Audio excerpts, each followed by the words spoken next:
cause a problem. Could I perhaps just check in terms of the MK, do you have your speaker who would make a declaration on vote 1? Honourable Reddy.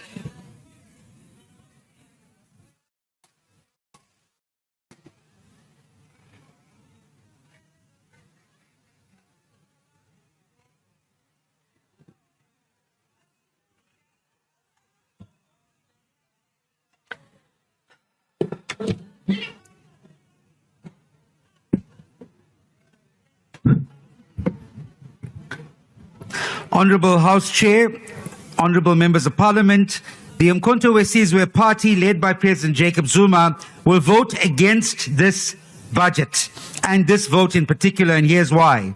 To the masses, to the youth of South Africa, the most unemployed in the world, and to the over 55% living in poverty, the majority of whom are black people, and here I include South African Indians and Coloureds as well. The President and this budget said, fuck all.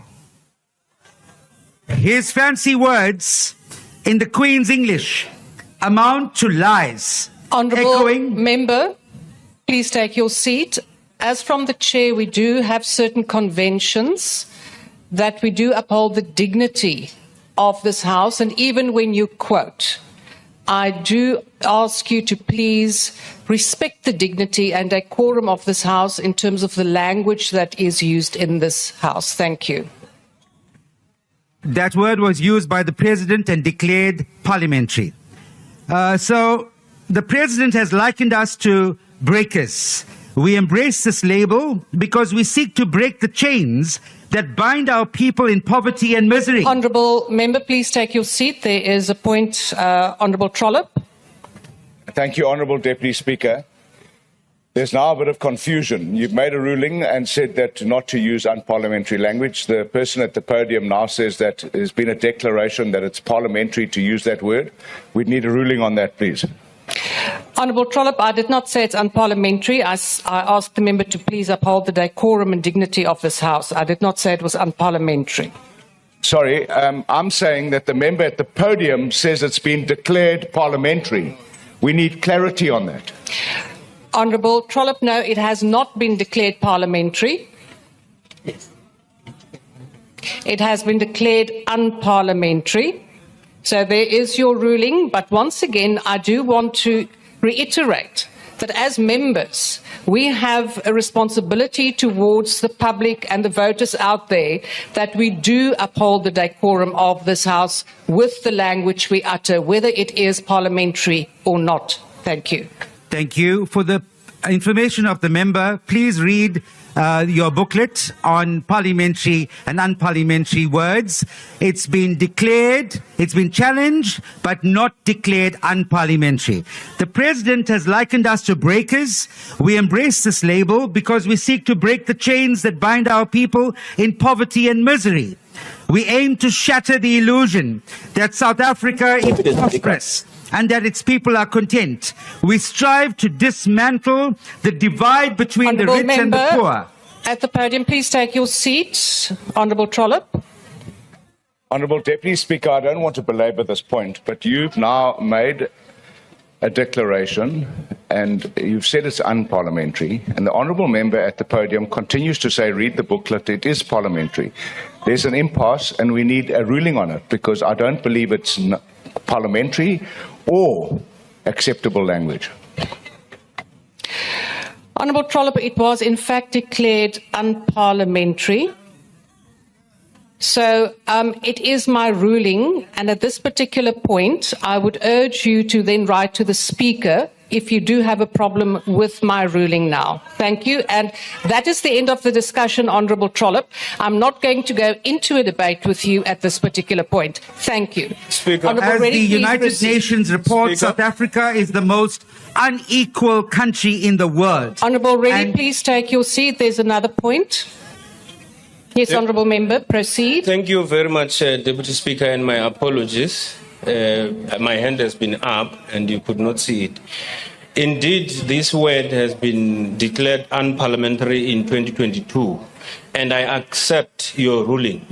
But what I think Honorable Frolik is not taking, and I'm not prepared to take, is for the member to continue to mislead the House to say it was considered unparliamentary or parliamentary, and he continues to move in that direction.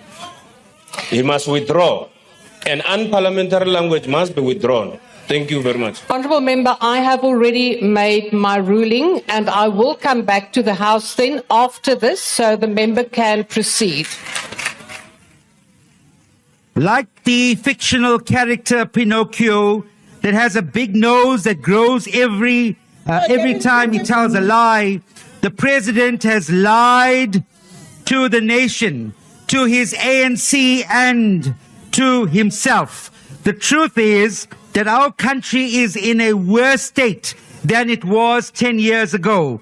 Over 55% of our people live in poverty and unemployment has skyrocketed to over 30%. The only beneficiaries under Ramaphosa's ANC are the billionaires today who were millionaires during apartheid. The privatization of state-owned enterprises is well underway. Friends and colleagues understand that the sale of this country is well underway under this president. The president of the ANC is busy selling off our state-owned enterprises. Now it is payback time, because you remember during the ANC conference, 1 billion rand was paid by these white monopoly capital industries so he can become president of the ANC and become president of the country, so he can sell off our SOEs. Honourable Member, please take your seat. Honourable Mulder. Thank you, Chairperson. I've been trying to get the attention of the table. The honourable member at the podium made the statement that the President... Honourable Members, I cannot hear the Honourable Mulder. Thank you, Deputy Speaker. The Speaker at the podium made a point and he said that the President has lied. I believe that's unparliamentary and that should be withdrawn. Honourable Mulder, you are correct. In terms of Rule 85, it is unparliamentary and you cannot cast an aspersion. Please withdraw. I withdraw. He tells untruths. No, sorry, Honourable Member, that means the exact same thing. So you're not going to get away with that. I withdraw. I withdraw. So the most important thing, and I conclude with this, the president is selling out the Honourable future. Reddy, please take your seat. Honourable Blakude. Thank you very much, Honourable Deputy Speaker. The Honourable member on the podium is casting aspersion on the President. He said that the white monopoly capital paid for the President to become a president. So if he believes in that, he must bring a substantive motion to the House. Thank you. Yeah. Honourable Member. I will bring that motion. Honourable Reddy, I have not made my ruling yet. Please sit. Speaker, Deputy Speaker. Honourable Ndlozi, I am still busy with a ruling. Please take your seat. I will not recognise you before I have made my ruling. I have not recognised you. Honourable Blakude, you are quite correct that if an aspersion is cast or improper motives are ascribed to the President, the Honourable Member knows that he should bring a substantive motion. So I will now take your point, Honourable Ndlozi. Deputy Speaker, the President never denied the contributors of CR17. Honourable Ndlozi, that Please, is Deputy a point Speaker, of debate. me. It is not a point of order. Please take your seat. Deputy Honourable Speaker, Ndlozi, it is not a point of order. You are now giving your opinion. I'm calling a point of order. What is your point and in My which point of order rule is it? The definition of an aspersion would have said he stole or he got stolen money. No. But if they say Capital gave him money to campaign, that is true, which he admitted here. You are suppressing freedom of speech, Deputy Speaker. You are now going into a debate but about the matter, suppressing and it freedom is of not speech. a point of order. It's not an aspersion. That is your opinion about an aspersion and your definition. So please take your seat. It is not sustained. Honourable Shivambu.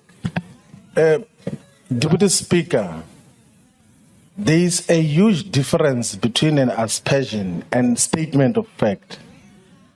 The president of the ANC spoke in Parliament and admitted to the CR17 money which was used to buy an ANC conference.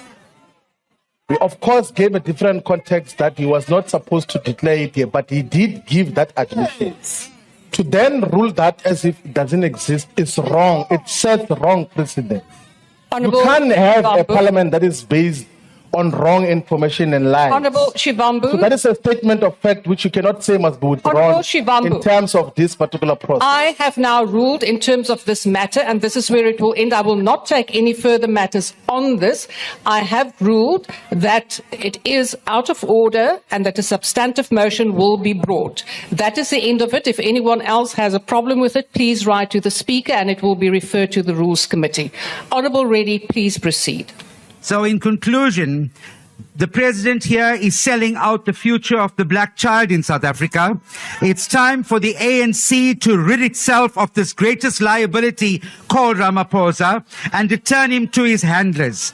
Under his Honourable leadership, Reddy, the Honourable ANC Reddy, is please a take your lame duck. seat. Please take your seat. If I can see good enough, Honourable Manamela. Yes, thank you. The speaker on the podium said earlier that the president lied, and then he said he's withdrawing, and then he said the president spoke untruths.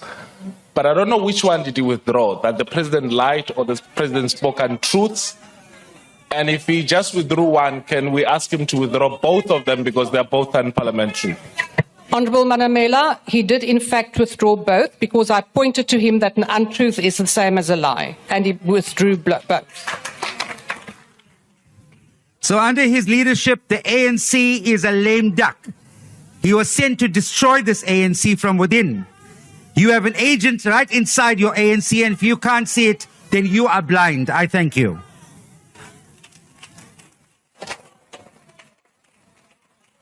The ANC, Point of order, Speaker, Deputy Speaker. Honourable Ndlozi. Okay.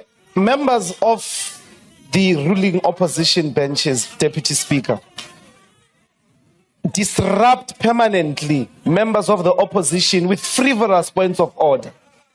Can you please rain on them? Some of them are senior people here in the cabinet, howling. They are here as howlists. Please rain on them not to drown speakers in the opposition benches. Please, Deputy Speaker. Honourable Ndlozi, it is for the presiding officer to decide what is frivolous or not, and you are also doing that. I am hearing howling from both sides. Members, please lower the noise because we cannot hear the speakers. Honourable members, on both sides. And Honourable Ndlozi, please, yes, switch off your microphone. We now proceed